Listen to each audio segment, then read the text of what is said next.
तब कैसा सब ठीक ठाक। ये परेशान कर दिया। चलो हम रिकॉर्ड कैसे कर रहे हैं थोड़ा सा उसके बारे में पहले बता देते हैं। देखो, देख रहा है परेशान करके रख दिया हमको ये बंदा। अब बंदा का मतलब कौन? What do you think? किसके बारे में बात कर रहे हैं? यहाँ पे हम लिख रहे हैं इससे ठीक है। पेन टैब है मेरे पास।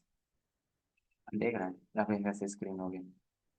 बस यही सब कुछ हरकत होता है ना इसका। मेरा को मूड खराब हो जाता है।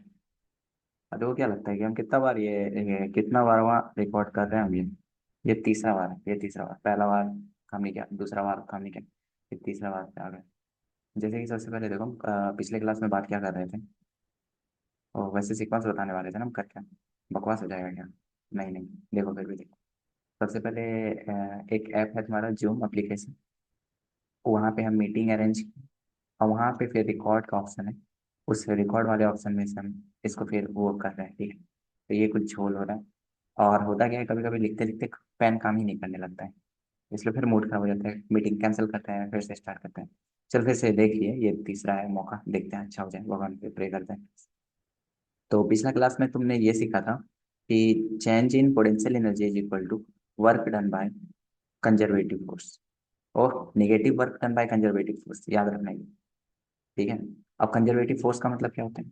नॉर्मली वो सब फोर्स था तुम्हारा, gravitational potential energy, spring force, तुम्हारा क्या बोलते हैं, इलेक्ट्रोस्टैटिक फोर्स, ये सारा तुम्हारा था कंजर्वेटिव फोर्स ठीक है।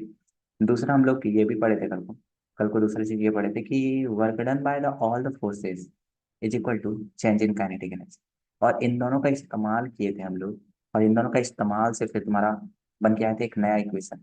मैकेनिकल एनर्जी को हम लोग क्या कर रहे थे, इक्वल कर रहे थे। Initial mechanical energy is equal to final mechanical energy ठीक है। इसको थोड़ा सा अपने को बाइस कर चुका है। अच्छा, ठीक है। तो कहने का मतलब है initial mechanical energy is equal to final mechanical energy. कहने का मतलब है कि अगर इनिशियल पोटेंशियल एनर्जी को U1 मान ले, यू आई मान लेते हैं, इनिशियल काइनेटिक एनर्जी को यू आई के आई मान लेते हैं, वो इक्वल होगा final potential energy plus final kinetic energy का। ये तीन इक्वेशन था जो कि तुमको जरूरत पड़ेगा आगे ठीक है। जैसे कि ये सवाल को ही देख लो। ये सवाल क्या कह रहा है? ये सवाल क्या कहता है कि दो बॉल है ठीक है। क्या ये वीडियो तुमको दिक्कत कर रहा है देखने में? नहीं, देखने में दिक्कत तो नहीं करना चाहिए।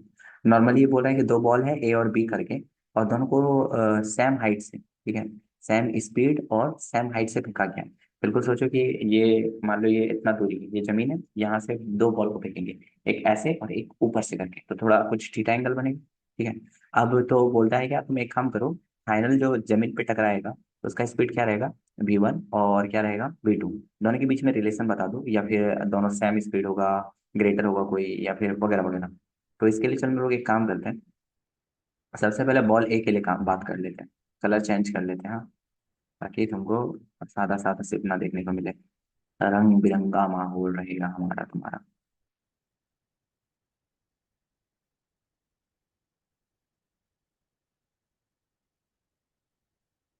अब देखो ये एक बार में काम भी नहीं कर रहा। जब काम करेगा दरदरा के एकदम।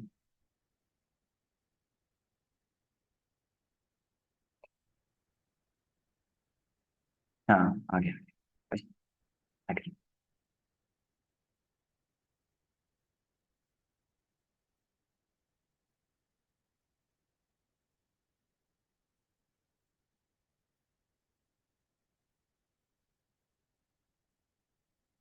चलो हो गया क्लिक। तो बॉल ए के लिए बात करें। बॉल ए का इनिशियल पोटेंशियल एनर्जी और इनिशियल काइनेटिक एनर्जी को इक्वेट करते हैं बॉल का final potential energy plus final kinetic energy के साथ ठीक है। देखो क्या आता है। अब बॉल का जो इनिशियल पोटेंशियल एनर्जी है वो बता कितना है। नॉर्मली वो बॉल ए, वो दिख रहा है फोटो में, नहीं दिख रहा है। हम अपना वो फोटो ही हटा देते हैं, गायब कर देते हैं, हटाओ। नॉर्मली जो तुम्हारा बॉल ए है वो तुम्हारा एच हाइट ऊपर पे है। एच हाइट ऊपर कहने का मतलब क्या है, उसका जो पोटेंशियल एनर्जी हो जाएगा वो हो जाएगा M V H प्लस। कितना स्पीड से फेंका गया है, यू स्पीड से, तो उसका काइनेटिक एनर्जी हो जाएगा हाफ एम यू स्क्वायर। ठीक है, फिर से वही हालत स्टार्ट, हम एक काम कर देना सबसे पहले। हाँ, ना, अब देखो कुछ अच्छा सा ना, पर बोले भगवान को। अब फाइनल पोटेंशियल एनर्जी क्या हो जाएगा, नॉर्मली बॉल ए तुम्हारा पूरा जमीन पे चिपक रहा है और जमीन पे अगर आ जा रहा है तो फिर काय का फाइनल पोटेंशियल एनर्जी। ठीक है, क्योंकि तुम्हारा फॉर्मूला क्या होता है पोटेंशियल एनर्जी का, हाफ एम। ठीक है, हाफ एम, क्या बोल रहे हैं हम, एम जी एच होता है, एच तुम्हारा जीरो है तो फाइनल पोटेंशियल एनर्जी भी जीरो हो जाएगा। अब फाइनल काइनेटिक एनर्जी के बारे में बात कर लेते हैं, final kinetic energy v one हो जाएगा, हाफ एम बी वन का स्क्वायर। चलो यहाँ से हम इसको थोड़ा रिलेट करके आगे निकालने की कोशिश करते हैं। वही वही प्रॉब्लम हो रहा है बेटा, न जाने क्यों हो रहा है ये। अब बताइए कैसे किया जाए।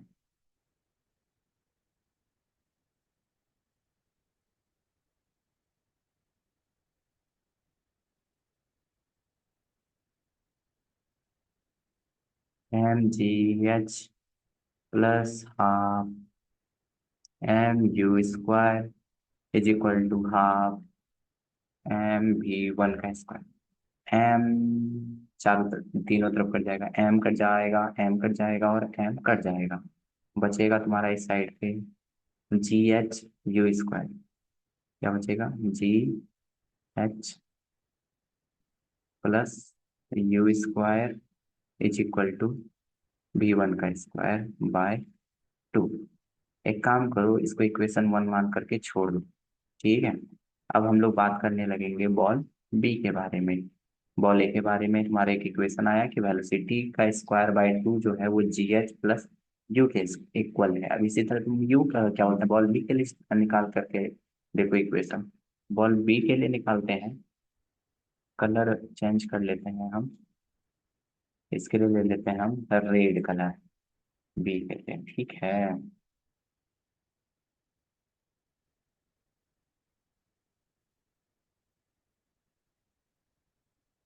अब देखो कलर हो चेंज करने में ना कितना मूड खराब हो रहा है। हाँ हो गया भाई। अब बात कर रहे हैं बॉल बी का। बॉल बी का initial potential energy plus ball B का initial kinetic energy is equal to ball B का फाइनल पोटेंशियल एनर्जी और final kinetic energy. Initial potential energy कितना होगा भाई बॉल का, सेम हाइट पे था तो m g h, same mass भी है ना बॉल का, plus initial kinetic energy same speed से फेंका गया, हाफ एम यू स्क्वायर, जो कि स्पीड इनिशियल वाला यू था। ठीक है, equal to final potential energy, जमीन पे आ गया ना भाई तो जीरो होगा, plus final kinetic energy, velocity तुम्हारा v2 टू दिया हुआ है, फोटो देखो फोटो, तो हो जाएगा हाफ एम v2 का स्क्वायर। अब यहाँ पे भी तुम वही कर लो भाई, काट कुट जो करना है तेरे को कर ले। एम जी एच, सब पहले ये बताओ, इसको मैं एक लाइन पीछे जानना चाहूंगा। देखो नहीं जा रहा है, ये एम ये एम ये एम, तीनों एम कट गया। ठीक है, अब बच क्या रहा है तुम्हारा, जी एच बच रहा है plus u square by to बच रहा है। ठीक है, यू स्क्वायर बाई टू, ऊपर में भी टू था, u square by two is equal to half v two का स्क्वायर। इसको इक्वेशन सेकंड मान। अब एक काम करो, वन और टू को अच्छा से देखो, एलएचएस वाला पार्ट देखना, जी h plus u square by to इधर पे भी है, नीचे वाला सेकंड इक्वेशन में तुमको क्या दिखेगा, जी h plus u square by to. अगर एलएचएस सेम, आरएचएस भी क्या होना चाहिए सेम। मतलब हम ये कहना चाहते हैं वी वन का स्क्वायर बाई टू जो होगा वो इक्वल हो जाएगा v two square by two के, और दोनों साइड तुम्हारा टू टू कैंसिल आउट हो जाएगा।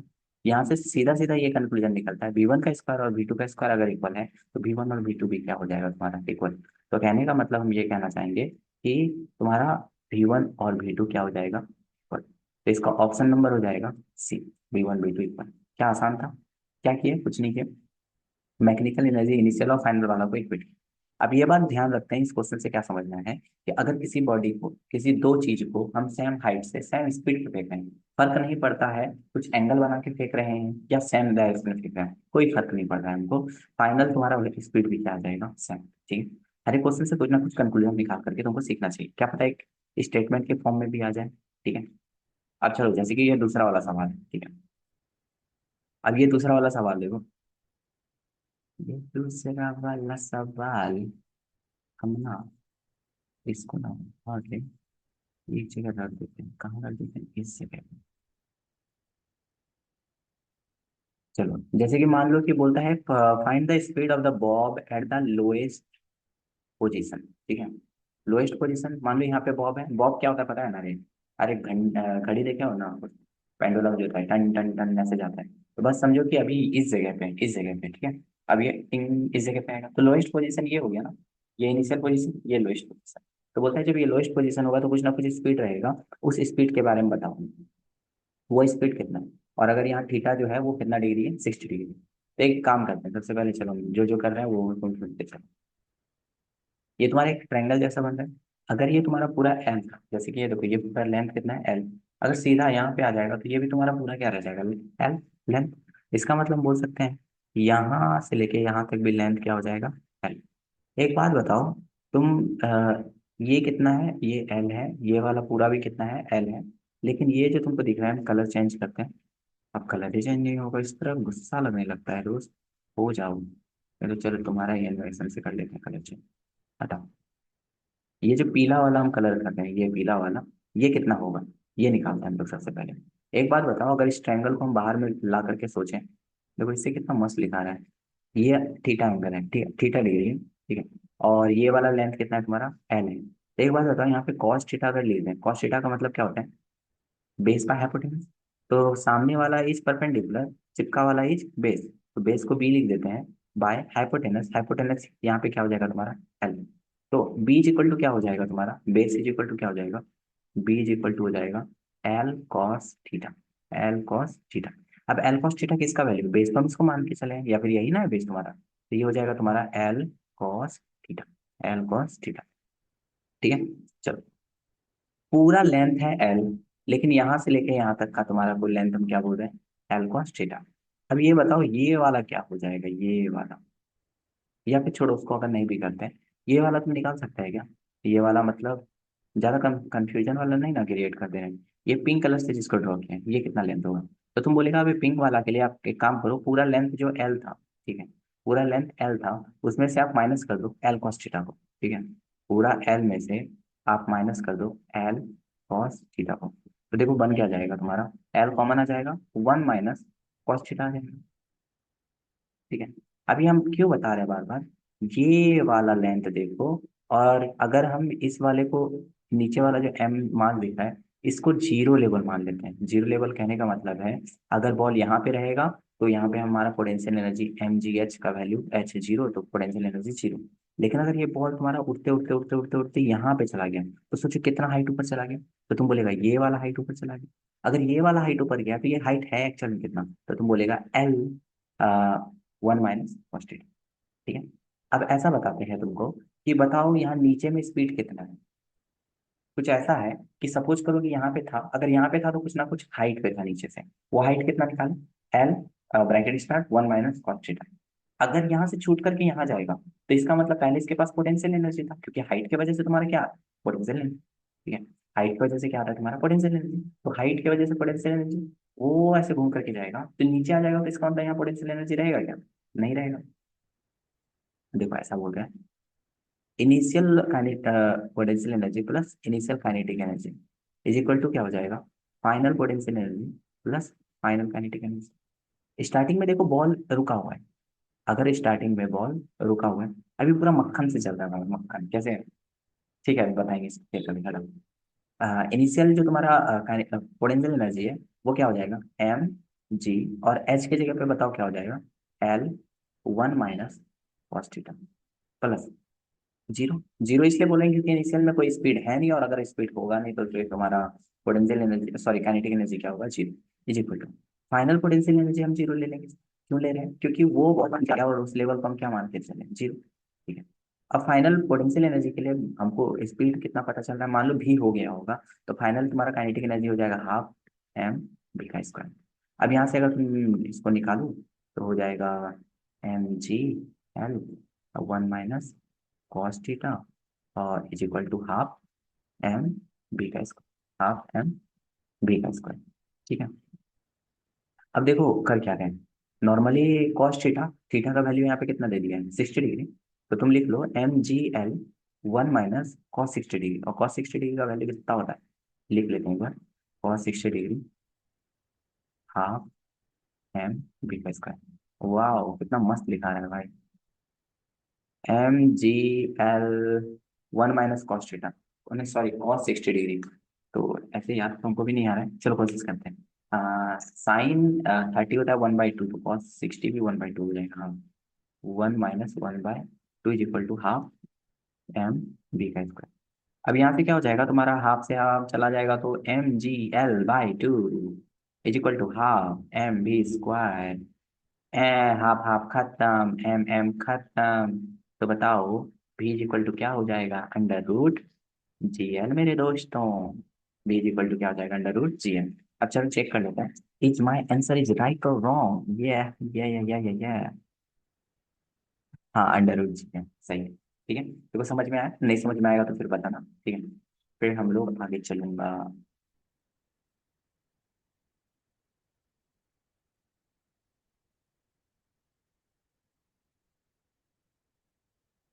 इसको हमको हटाना भी पड़ जाएगा, कोई नहीं, इतना कर ही सकते हैं हम लोग। ये रहा, ठीक है। और चलो, अब हमारा जो दूसरा टॉपिक आ रहा है वो है तुम्हारा elastic potential energy of spring. Normally देखो एक बात तुमको बताना चाहेंगे हम पहले, कि देखो अगर कोई भी एक स्प्रिंग है, एक स्प्रिंग को हम यहाँ से अटैच कर दिया, ये रहा स्प्रिंग स्प्रिंग स्प्रिंग, ठीक है। अब इसको अगर इधर पे टानते हैं स्प्रिंग, तो हो सकता है कुछ एक्स दूरी आगे बढ़ जाए। तो हमेशा ये याद रखना, स्प्रिंग को जब तुम ऐसे टानोगे तो वो चाहेगा हमेशा वापस से आने के लिए, और अगर उसको तुम धक्का दोगे तो वापस से वो ऐसा जाना चाहेगा। कहने का मतलब है तुम्हारा फोर्स जिस साइड पे लग रहा है, अगर अंदर लग रहा है तो वो बाहर आना चाहता है, और अगर तुम बाहर लगा रहे हो तो अंदर आना चाहता है। ऐसा होता है कि नहीं, ठीक है। तो यहाँ पे जो तुम्हारा स्प्रिंग फोर्स का फॉर्मूला होता है वो होता है -kx। यहाँ पे x क्या है तुम्हारा, x है तुम्हारा वो कितना डिस्टेंस हम लोग उसको टान पाए हैं अंदर या फिर बाहर की तरफ, ठीक है। दूसरा यहाँ k का मतलब क्या होता है, हर एक स्प्रिंग का एक स्पेशल कांस्टेंट होता है, ठीक है। जैसे कि कोई स्प्रिंग को टानना और कंप्रेस करना थोड़ा मुश्किल होगा कि नहीं होगा, बस वैसे ही तुम्हारा k डिफाइन होता है, k किसी का ज्यादा तो स्प्रिंग हम बोल सकते हैं ज्यादा तगड़ा वाला। तो फोर्स इज इक्वल टू होता है स्प्रिंग फोर्स माइनस KF। लेकिन एक बात बताओ, यहाँ पे अगर फोर्स लगा रहे हैं, जैसे कि मान लो कि हम अंदर की तरफ फोर्स लगाए, तो कहीं ना कहीं वहां पे एनर्जी स्टोर होके रहेगी। तुम ही सोचो कि अगर इसको हम ऊपर लेकर के जा रहे हैं, ऊपर से नीचे गिरेगा तो ये किसी ना किसी को नुकसान पहुंचा देगा ना, तो एनर्जी कुछ ना कुछ स्टोर हो गया होगा ऊपर में, पोजीशन की वजह से। बस ऐसे कंप्रेशन वजह से या फिर तुम्हारा टानने की वजह से अगर एनर्जी स्टोर हो रहा है वो भी स्प्रिंग में, तो उसको हम क्या बोल सकते हैं, पोटेंशियल एनर्जी। वो भी स्प्रिंग का वहां पे भी तो स्टोर हो रहा है। अरे गुलेल को ऐसे टान कर रखते हो, दूर जाता है गिट्टी, हाँ, वैसा ही समझिए आप, ठीक है। तो हम यही बोलना चाहते हैं तुमको कि जैसे तुम्हारा पोटेंशियल एनर्जी का होता है formula physical to -kx, similarly वैसे ही ना तुम्हारा एनर्जी का भी फॉर्मूला होता है, ठीक है। इलास्टिक पोटेंशियल एनर्जी इसको बोलते हैं, ठीक है। वो एनर्जी का जो फॉर्मूला होता है वो हाफ KX²। क्या होता है वो, हाफ KX², ठीक है। वैसे पोटेंशियल एनर्जी को हम लोग ये रिप्रेजेंट किससे करते हैं, यू से। किससे रिप्रेजेंट करते हैं दोस्त, यू से। तो लिख लो, potential energy of spring is equal to half KX²। ये याद रहेगा। और ये याद रखना कि एनर्जी जो क्या बोलते हैं स्प्रिंग का है वो निगेटिव नहीं होता है, ठीक है। वो निगेटिव नहीं होता है। तुम ही सोचो ना, अगर दाब के रखेंगे तब भी एनर्जी बढ़ेगा, टानेंगे तब भी एनर्जी बढ़ेगा। जब एनर्जी हमेशा दोनों के केस में बढ़ ही रहा है तो फिर काय का निगेटिव, घटेगा तब ना हम निगेटिव बोलते भाई, समझ रहे हो। हाँ, बोलो बोलो चलो ठीक है। आगे चलते हैं। एक ये हो गया, तुमको समझ में आ गया होगा पोटेंशियल एनर्जी। अब इसमें एक टॉपिक और है यहाँ पे, हाँ, ये जो हम बोले कि स्प्रिंग एनर्जी और पोटेंशियल वो हमेशा जीरो से बड़ा होता है या इक्वल होता है। ये नहीं तुम बोलने लग जाना कि कल को निगेटिव भी होता है। अब एनर्जी को जूल में नापोगे तो हो सकता है कि किसी का 15 जूल हो या 16 जूल, ऐसा करके कुछ दिया हो, ठीक है। इसको एक काम करते हैं ना, और potential energy of spring is equal to half KX² है, हाफ KX² है। और F इज इक्वल टू क्या होता है, KX। एक बात बताओ, X इज इक्वल टू हम लिख सकते हैं F/K। फिलहाल अभी हम मैग्नीट्यूड का देखेंगे, मत बोलना कि माइनस का छोड़ दी। X is equal to F/K। तो ये बताओ U is equal to half की जगह हाफ, K की जगह K ही रहने देते हैं, लेकिन X की जगह पे F/K लिख करके देखते हैं। एफ बाय के, उसका स्क्वायर। तो बताओ यह हो जाएगा हाफ के एफ स्क्वायर बाय के स्क्वायर। तो यहाँ से के खत्म हो जाएगा और ये हो जाएगा एफ स्क्वायर बाय टू। कहने का मतलब ये उल्टा सीधा करके हम लोग कैसे भी निकाल सकते हैं, ठीक है। एफ बाई के, ठीक है। टू, यहाँ पे टू बचा और यहाँ पे के बचा ना। तो ये भी ध्यान रखना कि u is equal to f square by two के, ठीक है। याद नहीं भी रहता तो क्या ही फर्क पड़ता है दोस्त, कोई फर्क नहीं पड़ता है। नॉर्मली तुमको एक बात ये याद रखना पड़ेगा, f is equal to minus k x होता है स्प्रिंग फोर्स। दूसरा और क्या याद रखना पड़ेगा, यू इज इक्वल टू होता है हाफ के एक्स स्क्वायर। बस बात खत्म। और अगर जो भी नया चीज पूछ रहा होगा तो दोनों को रिलेट रिलेट करके हम लोग, ठीक है। चलो, यहाँ तक अब समझ में आ गया। तो फिर हम लोग आगे चलते हैं, इस चीज को हटाते हैं स्क्रीन में जो लिखा हुआ है।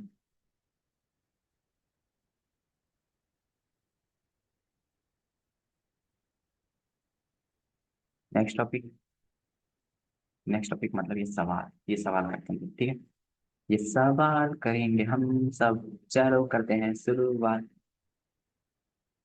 कलर करूंगा चेंज, सादा नहीं लाल लेते हैं, चलो।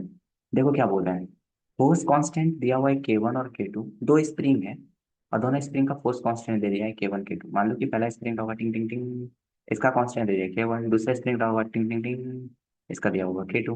तो के वन और के टू का रेशियो दे दिया है कि 5:4, यानी के वन:2 इज इक्वल टू 5:4, यही ना दिया है फोर्स कांस्टेंट ऑफ के वन के टू। समझो पढ़ के एक बार ट्राई करो खुद पढ़ने का, तब मजा आएगा।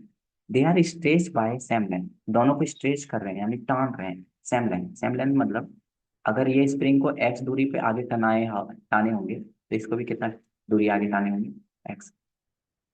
If the potential energy stored in one one spring is 25 joule, तो find the potential energy in the second spring. बोलता है अगर पहला वाला स्प्रिंग है उसमें पोटेंशियल एनर्जी कितना दे दिया, 25 जूल। तो एक बात बताइए, दूसरा वाला में क्या होगा, दूसरा वाला में क्या होगा। अब पोटेंशियल एनर्जी और के बीच में कोई रिलेशन पड़े थे क्या। नॉर्मली यू इक्वल टू क्या होता है, हाफ के एक्स स्क्वायर, यही ना पड़े थे। अब यहाँ पे एक्स को हम इग्नोर मार देंगे क्योंकि सेम बोला है, दोनों स्प्रिंग के लिए सेम है। जो सेम रहेगा दोनों में तो उससे क्या ही मैटर होगा टेंशन में। नहीं, समझ में आ रहा है, अगर नहीं आ रहा है तो पूछो। अरे भाई देखो सुन, हम ये बोलते हैं, एक लिखा हुआ y = 2x + 3, और एक इक्वेशन लिखा हुआ है z = 3x + 3। जो दोनों में थ्री है, क्या उसके वजह से तुम्हारा दोनों का आंसर चेंज हो रहा होगा, वाई का कुछ अलग वैल्यू अगर आ रहा है एक्स का। चलो एक्स का वैल्यू वन रखो पहला वाला इक्वेशन में, तो क्या आ जाएगा तुम्हारा y = 2 + 3 यानी कि 5। और दूसरा वाला में एक्स का वैल्यू वन रखो तो z = क्या हो जाएगा, 3 + 3 मतलब 6। तो पहला में 5 आ रहा है, दूसरा में 6 आ रहा है, ये किसकी वजह से अलग अलग वैल्यू है। क्या जो दोनों में सेम था जो कि 3 3 उसकी वजह से नहीं, जो एक्स के साथ मल्टीप्लाई उसकी वजह से। दो इक्वेशन है यार, और दोनों में अगर सेम चीज ऐड है तो उससे तुम्हारा आंसर में कोई फर्क पड़ता नहीं है, ठीक है। तो ये बात का ध्यान रखना मेरे दोस्त। हम ये कहना चाह रहे हैं कि पहले इसको मिटा लें क्या, बोलिए ना। अरे बोलिए, शर्माइए मत। ठीक है मिटा दी। अरे आइए ना, दिखाइए। अब ये भी नखरा दिखाने लग गया। और सॉरी, हम कुछ और कहीं पे क्लिक करके देखो, कैसे वो नखरा नहीं दिखाएगा तो क्या दिखाएगा। पीला कलर ले लें क्या, तो आराम से। हाँ तो गाइज देखिए guys, u is equal to था तुम्हारा हाफ के एक्स स्क्वायर। यहाँ पे यू जो है वो डिपेंड किस पे कर रहा है, डायरेक्टली प्रोपोर्शनल टू के पे। क्यों, क्योंकि two is constant here and x is also constant, तो हम बोलेंगे उसके ऊपर कोई बात नहीं डिपेंड करेगा। मान लो स्प्रिंग का पहला वाला फोर्स का हम लोग यू वन मान लेते हैं, और सॉरी फोर्स मानेंगे यू वन की, एनर्जी है u one directly proportional to k one.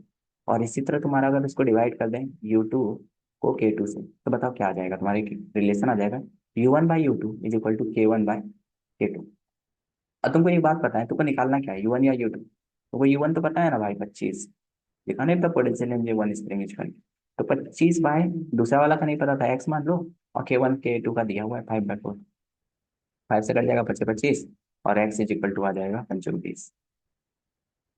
Answer है ओ भाई, check. Checking checking checking. Is answer is right और रॉन्ग? अरे भाई 5/4 है, और दूसरा 25 दिया है, 25 25 25 सही तो आ रहा है। Just wait guys, I have एक और।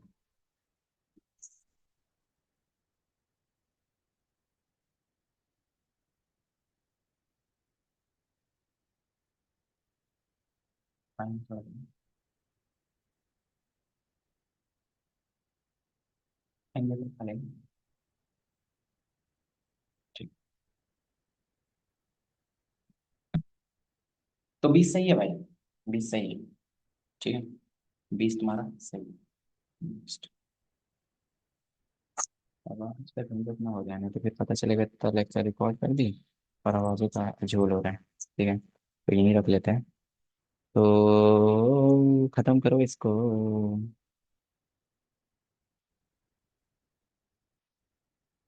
लिख किससे रह गए? ओ,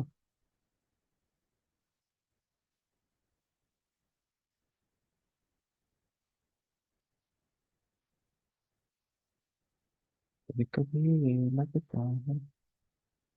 हाँ, तो हम बता क्या रहा था? हम बता ये रहा था, हम ये बता रहा था कि इसमें 20 होगा। और कैसे आया तुमको पता चल गया होगा। अब सवाल नंबर 2। यहाँ पे देखो बोल क्या रहा है, दो को स्प्रिंग है और दोनों का फोर्स कांस्टेंट दिया हुआ है तुम्हारा 3:4। फोर्स कांस्टेंट मतलब वही बोल रहा है भाई, K1 और K2 का रेशियो, K1 और K1 K2 का रेशियो दिया है 3:4। Both the spring are stretch by the equal force. पहला स्प्रिंग, स्प्रिंग नंबर 1, दूसरा स्प्रिंग, स्प्रिंग नंबर 2, दोनों को जो टान रहे हैं दोनों का जो फोर्स है वो इक्वल है। यानी कि यहाँ पे स्प्रिंग फर्स्ट वाला force is equal to spring force of second वाला, दोनों सेम है। अगर पहला वाला एक्स टना गया है आगे, पहला वाला कितना आगे टान टान लिया है उसको एक्स, तो बताओ सेकंड वाला कितना टाना आया होगा। तो बिल्कुल इसको ऐसा सोचो, यहाँ पे तुम्हारा फोर्स का कहानी दिया है तो फोर्स इज इक्वल टू क्या होता है, के एक्स माइनस के एक्स होता था ना, minus k x. F is equal to minus k x, तो वही दिमाग लगा लो कि f is equal force first spring तो बोलेंगे उसका K1 कांस्टेंट मल्टीप्लाई उसका जितना टनाया होगा, माइनस में लिख लो दोनों को। इसमें इक्वल टू हो जाएगा -K2 × X2। दोनों का माइनस सेम सेम है, दोनों तरफ है तो कट जाएगा। K1/K2 is equal to X2/X1। ठीक है, K1/K2 कितना दिया हुआ है, 3/4 इज इक्वल टू X2 कितना दिया हुआ है, X2 हमको निकालना है, और पहला वाला कितना दिया हुआ है, X। अब यहाँ से X2 का अगर वैल्यू निकालो तो X2 इज इक्वल टू क्या हो जाएगा, 3/4X, जो कि ऑप्शन नंबर 4 में तो बोल जाएगा। समझ में आ गया? बोलो। चलो नेक्स्ट। ठीक है, अब अगर यहाँ तक समझ में आ गया तुमको तो फिर आगे चलो। आगे चलना है। अब आगे मजेदार सा क्वेश्चन है भाई, जैसे ये वाला देखो। Find the maximum compression of the spring. जैसे कि मान लो कि ये तुम्हारा स्मूथ सरफेस है, ठीक है, ये वाला स्मूथ सरफेस है, और यहाँ से कोई भी एम मास का वो चीज को तुम फेंक दिया आगे की तरफ, ये जाएगा इस स्प्रिंग से टकराएगा। जैसे इससे टकराएगा तो ये देखो तुम्हारा पहले स्प्रिंग कहाँ तक था तुम्हारा, यहाँ तक था। टक्कर किया तो स्प्रिंग दब गया अंदर की तरफ। तो कितना अंदर में कंप्रेस हो गया ये तुमसे पूछ रहे हैं। ठीक है, अंदर में कंप्रेस हुआ होगा ना, वो कितना हो गया होगा वो तुमसे पूछ रहे हैं। इसमें तो वही वाला फोर्स लगा सकता है नॉर्मली। इनिशियल मैकेनिकल एनर्जी को इक्वल कर दो, initial potential energy, initial kinetic energy is equal to final potential energy is equal to, sorry, plus final kinetic energy. अब ये बताओ, इसको पहले चेंज करना है, चेंज लगा कलर हमको। चलो इसको देखते हैं। इनिशियल पोटेंशियल एनर्जी कितना हो जाएगा? इनिशियल पोटेंशियल एनर्जी यहाँ पे क्या है तुम्हारा, U1, कुछ नहीं है, 0 प्लस। और इनिशियल काइनेटिक एनर्जी कितना है? हाँ, वो कौन कितना स्पीड से आ रहा है, एम मास यू स्क्वायर से, half m u square. Final potential energy कुछ है, बेशक सा बात है, अगर कंप्रेस हो जा रहा है तो वहाँ कुछ ना कुछ एनर्जी के फॉर्म में स्टोर हो गया होगा। सपोज करो कि हम ताकत लगा रहे हैं और स्प्रिंग को कंप्रेस कर दे रहे हैं, तो एनर्जी स्टोर हुआ होगा ना, उस एनर्जी को क्या बोलते हैं स्प्रिंग के केस में, स्प्रिंग पोटेंशियल एनर्जी। तो स्प्रिंग पोटेंशियल एनर्जी का फॉर्मूला क्या पढ़े थे अभी हम लोग, हाफ, अगर कांस्टेंट के है तो, अगर एक्स दबाए तो हाफ के एक्स स्क्वायर। अब बताओ वो जो ब्लॉक आ रहा होगा वो फाइनल जाके रुक गया होगा ना, रुक गया होगा तो फाइनल तुम्हारा काइनेटिक एनर्जी जीरो हो जाएगा। अब यहाँ से तुमको रिलेट करना चाहिए, दोनों साइड हाफ है तो हाफ हट जाएगा, दोनों साइड और कुछ है क्या? ए m u square is equal to k x square. तुमको निकालना क्या था, मैक्सिमम कंपैरिजन यानी एक्स का वैल्यू। तो x square is equal to क्या हो जाएगा, एम यू स्क्वायर बाई के। और एक्स इज इक्वल टू क्या हो जाएगा, under root m u square by k. यहाँ से अंडर रूट एम के अंदर पे ही रह जाएगा, लेकिन यू क्या आ जाएगा दोस्त, बाहर आ जाएगा। एक काम करते हैं, चेक कर लेते हैं आंसर सही है या गलत है। ठीक है, कौन निकाला है दोस्त, हम निकाले ना, गलत हो सकता है। चलो, जैसे अब इसमें भी देखो, इसमें क्या बोल रहा है कि find the maximum compression in the spring when compressed by the block. एक देखो, ये पहले से बोल रहा है कि इस तरह का एक स्लोपरी जैसा है, ऊपर से तुमको फेंकना है ब्लॉक को, और यहाँ पे टक्कर करेगा। जैसे टक्कर करेगा तो ये स्प्रिंग, अरे बिल्कुल ऐसा वाला सोचो ना, ये यहाँ तक स्प्रिंग है, इधर से आया, टक्कर मारा। अब जैसे कोई भी चीज टक्कर मारता है तो ये चिपक नहीं जाएगा थोड़ा सा, और कंप्रेस हो जाएगा कि नहीं हो जाएगा? तो ये बोल रहा है कितना कंप्रेस हो जाएगा। लेट सपोज कि ये कंप्रेस हो जाता है, एक्स अंदर चला जाता है। ठीक है, उस हिसाब से देखो, ब्लॉक यहाँ पे है एक पोजीशन ये मान लो, और फाइनल यहाँ पे मान लेना दो। तो दोनों के केस में इनिशियल फाइनल मान करके तुम वो बैलेंस कर दो, वही जो अभी कर रहे थे। Initial potential energy plus initial kinetic energy is equal to final potential energy plus final kinetic energy. तो इनिशियल पोटेंशियल एनर्जी कितना है तुम्हारा, सॉरी, हाँ सॉरी क्या बोलेंगे भाई, तुमको सॉरी बोलने चले, सुन, ज्यादा बकवास नहीं हो रहा है। चलो चलो, कोई नहीं। हाँ तो फिर हम ये बोल रहे थे कि हम कैमरा बंद कर लें।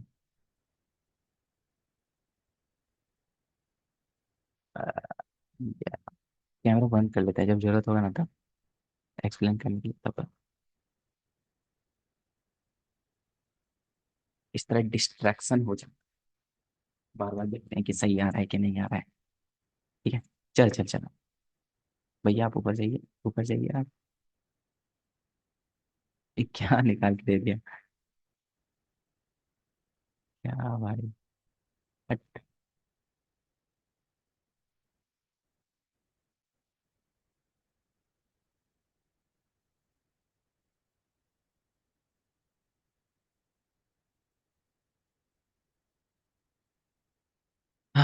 चलो सुनो, तुम बोल रहे थे इनिशियल पोटेंशियल एनर्जी कितना है तुम्हारा, एम मास का जो बॉडी है वो तुम्हारा एच हाइट के ऊपर है, तो इसका मतलब m g h. Initial kinetic energy zero मान लेंगे क्योंकि वो बॉडी रेस्ट पे है, is equal to final potential energy हो जाएगा तुम्हारे स्प्रिंग का potential energy half k x square. Final kinetic energy ball जा करके, सॉरी, जो भी मास एम है वो जा करके कहीं ना कहीं रुक गया होगा, इसलिए उसको जीरो मान लेंगे। अब यहाँ से तुम निकाल सकता है आराम से, ठीक है। यहाँ पे फॉर्मूला जो बन करके आया आया वो m g h is equal to half k x square. अब निकाल लो ना भाई, तुमसे पूछ क्या रहा है, compression x square is equal to, वो उधर टू चला जाएगा, एम जी एच बाई के हो जाएगा, और एक्स इज इक्वल टू हो जाएगा अंडर रूट में सारा कुछ, two m g h by k. Final answer ये है। तो कहीं ना कहीं तुमको पता चल रहा होगा ज्यादा कुछ खास है नहीं और हार्ड है नहीं, ठीक है। अब वैसे ही तुमको अब नया वाला चीज समझना पड़ेगा। बोलता है मैक्सिमम एक्सटेंशन बताइए, इस बार एक्सटेंशन बोला, एक्सटेंशन मतलब देखो, स्प्रिंग में एम मास का चीज को टंगा हुआ है, और इसको होल्ड करके रखा हुआ है इतना हाइट में। लेकिन अगर ये भारी है और इसको अगर छोड़ दें तो नीचे आएगा। तो कहने का मतलब है स्टार्टिंग में भले स्प्रिंग ऐसा है, लेकिन थोड़ा खिंचा करके बॉक्स को या फिर एम मास को नीचे ले आएगा। ठीक है, तो अगर नीचे ले आ रहा है तो कंप्रेशन इस बार नहीं हुआ, अंदर की तरफ नहीं धंसा, लेकिन थोड़ा एक्सटेंशन तो हो गया ना। एक्सटेंशन मान लो इस बार भी एक्स हुआ, एक्स आगे टना गया, ऐसे जरा सोच लो। ठीक है, एक्स तुम्हारा एक्सटेंशन हो गया। अब बताओ एक्सटेंशन किसकी वजह